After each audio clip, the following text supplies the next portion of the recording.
నా కృపా నీకు చాలును, నా శక్తి నీకిచ్చదన్. నా కృపా నీకు చాలును, నా శక్తి నీకిచ్చదన్. గ్రేస్ గ్రేస్ కృపా కృపా, గ్రేస్ గ్రేస్ కృపా కృపా, గ్రేస్ గ్రేస్ కృపా కృపా, గ్రేస్ గ్రేస్ కృపా కృపా. నా కృపా నీకు చాలును, నా శక్తి నీకిచ్చదన్.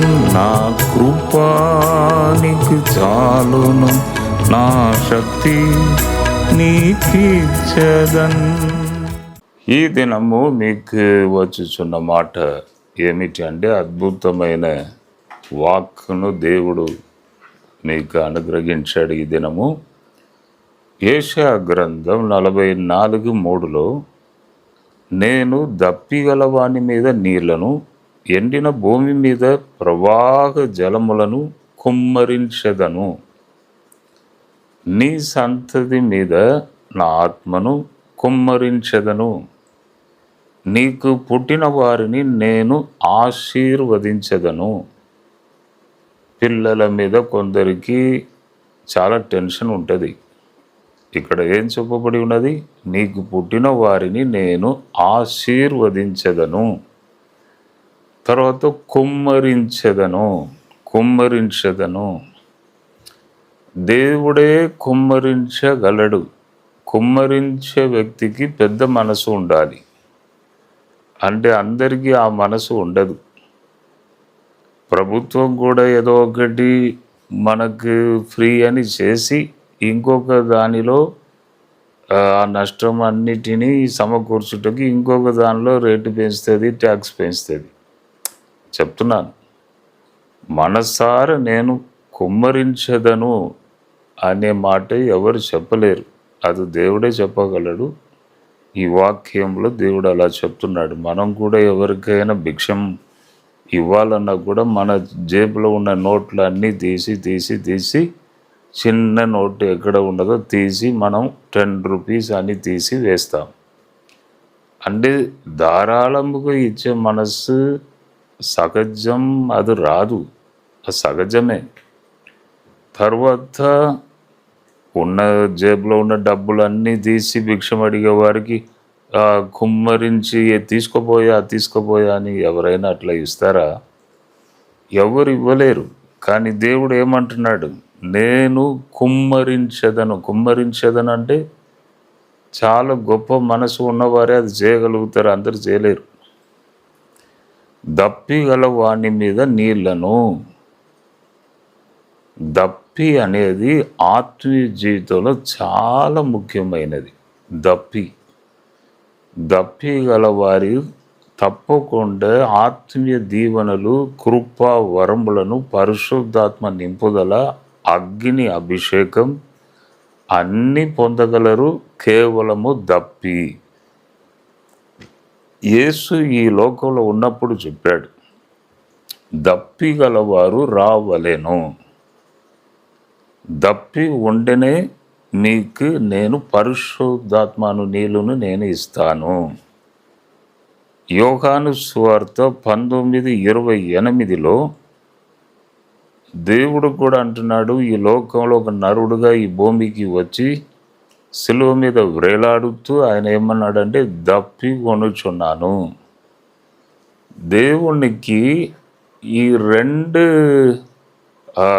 విషయములో పూర్తిగా అధికారం ఉండాలి. ఒకటి, శరీరంలో వచ్చుచున్న దాహమును కూడా దేవుడు తీర్చాలి. ఆత్మీయ దాహం వస్తుంది కొందరికి, అది కూడా తీర్చాలి.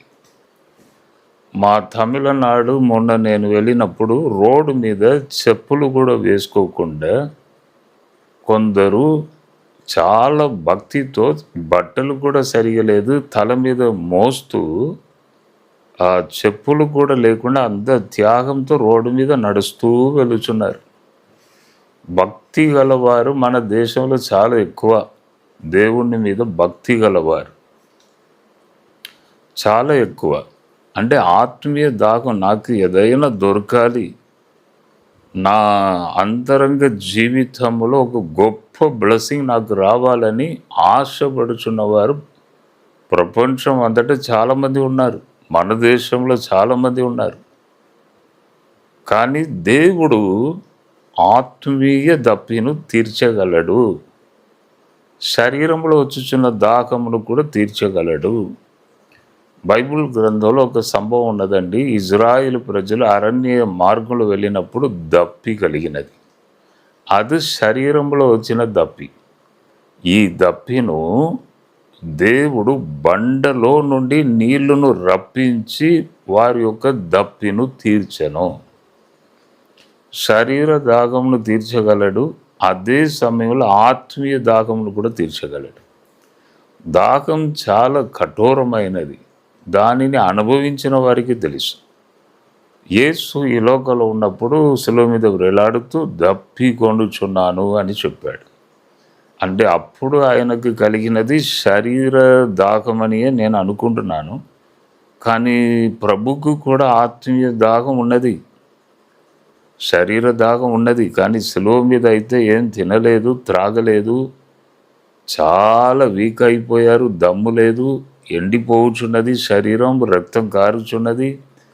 అటువంటి భయంకరమైన స్థితిలో ఉన్నప్పుడు శరీర దాహమే ఆయనకు కలిగి ఉండవచ్చు. కానీ దాహం ఎంత కఠోరమైనది యేసు తన జీవితంలో అనుభవించాడు. ఎందుకు తెలుసా? దాహంతో ఉన్న మనకు దేవుడు మన దప్పిను తీర్చుటకు దాహం ఎటువంటిదని తన జీవితంలో ఈ లోకంలో ఆయన అనుభవించాడు. యేసు ఈ లోకంలో ఉన్నప్పుడు ఏం చెప్పాడు? దప్పి కలిగి ఉన్నప్పుడు నా దప్పిని మీరు తీర్చితిరి. వ్యాధితో ఉన్నప్పుడు నన్ను చూడుటకు వచ్చిరి.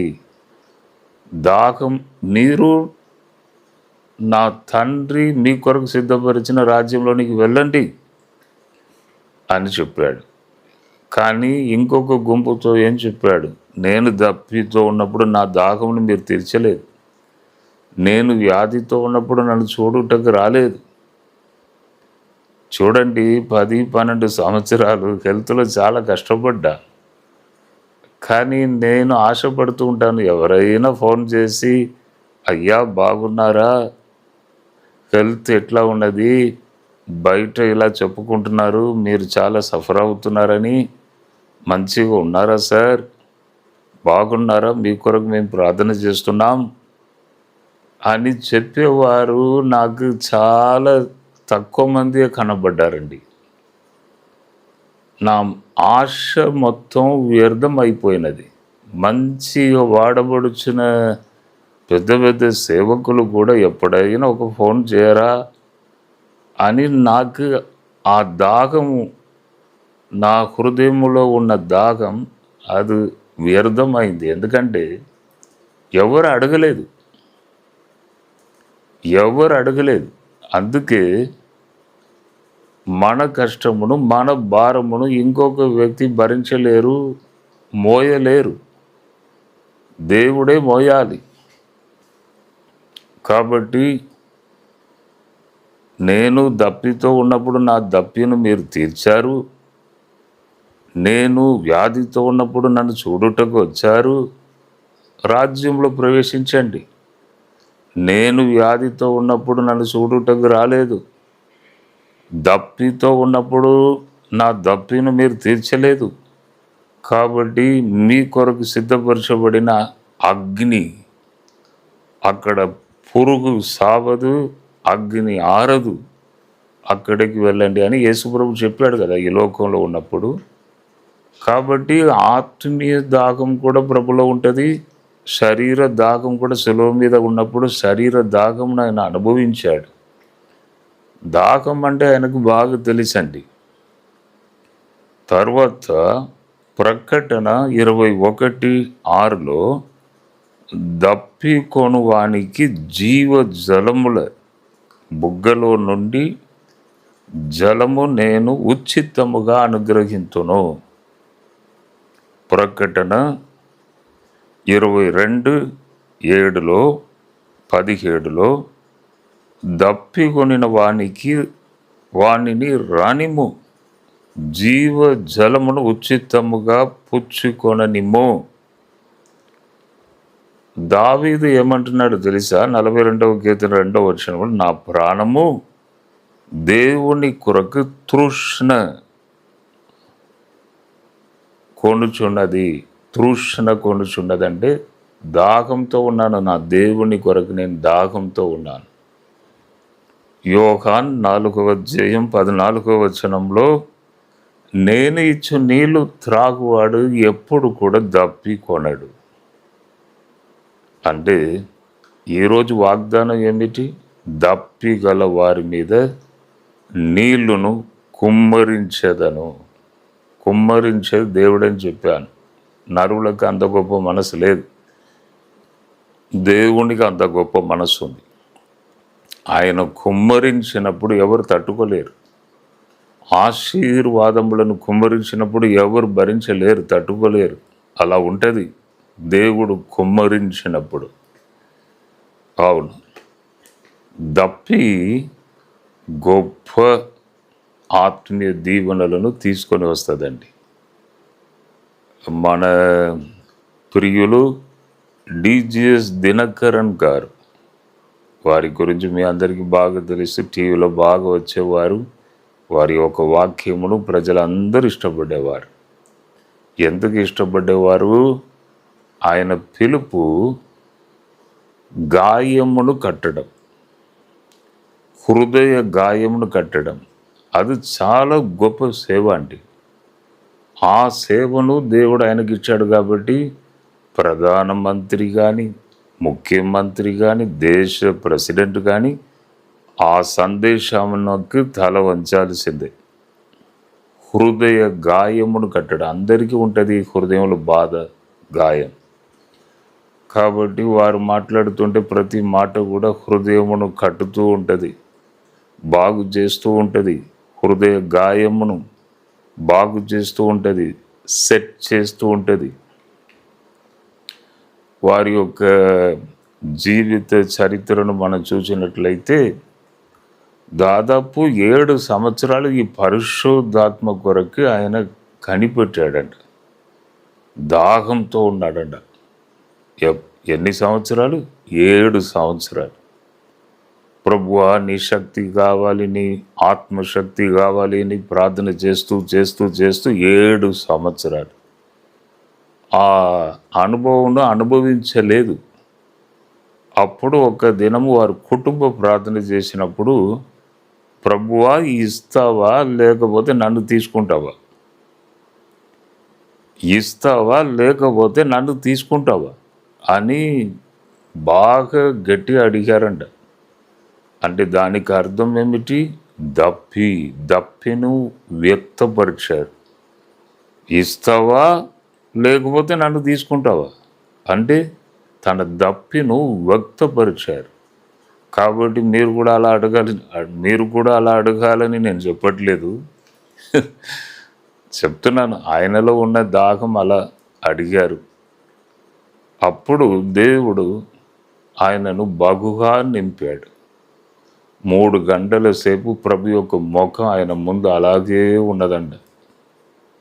3 hours దర్శించాడండి ఆయన ముఖమును.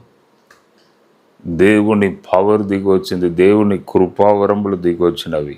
ప్రపంచంలో ఒక గొప్ప ప్రవక్తగా ఆయన వాడబడడం మనం అందరూ చూసాం.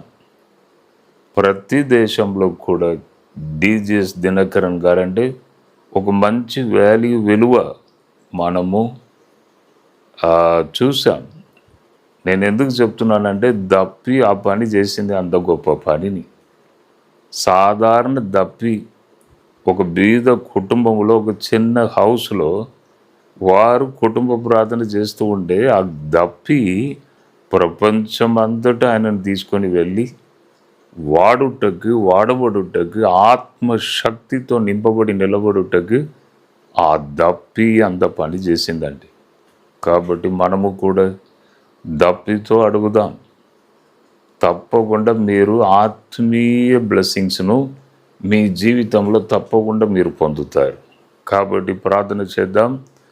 ప్రభువా, నేను దప్పి కొరకు కొన్ని విషయాలు చెప్పాను. 44వ అధ్యాయం 3వ వచనం యెషయా గ్రంథంలో అద్భుతమైన వాక్. నీకు పుట్టిన వారిని నేను ఆశీర్వదిస్తాను, నీ సంతతి మీద ఆత్మను కుమ్మరించదను, దప్పిగల వాని మీద ఆత్మను కుమ్మరించదను. కాబట్టి ఎంతమంది దప్పితో ఈ మాటలను వింటున్నారు? ఇప్పుడే ఆకాశం తెరవబడును గాక, శక్తి కుమ్మరించబడును గాక. ఇప్పుడే ప్రతి అవయములోని శక్తి పారును గాక. ఇప్పుడే స్తోత్రం, స్తోత్రం. నేనిచ్చు నీళ్లు త్రాగువాడు ఎప్పుడు కూడా దప్పి కొనడు, దప్పితో ఉన్నవారు రావలేను అని చెప్పావు. ప్రజలు దప్పితో అడుగుచున్నారు, Lord fill them, Lord fill them, Lord fill them, receive the power in the name of Jesus. Hallelujah. అనారోగ్యంతో ఉన్నవారిని ముట్టండి తండ్రి, బలహీనతను తీసివేయండి, బలపరచండి. ఇప్పుడే నీ శక్తి ప్రవేశించును గాక. అడ్డు ఆటంకములు, అపవాది క్రియలు, చీకటి క్రియలు యేసు నామములో బంధిస్తున్నాను. ఇప్పుడే విడుదల దయచేయండి తండ్రి. ఘనత మహిమ నీకే మేము చెల్లిస్తున్నాను. యేసు నామంలో అడిగి వేడుకొనుచున్నాను తండ్రి. ఆమేన్, ఆమేన్. 17, 18, 19 విజయవాడ పట్టణంలో గొప్ప బహిరంగ సభలు మేము ఏర్పాటు చేస్తున్నాం. అంటే లాస్ట్ డేస్లో ఉన్నాం. ప్రభు త్వరగా రాబోచున్నాడు. ఇప్పుడు సువార్త వేగముగా ప్రకటించబడాలి. సువార్త అంటే ఏంటిది? శుభవార్త.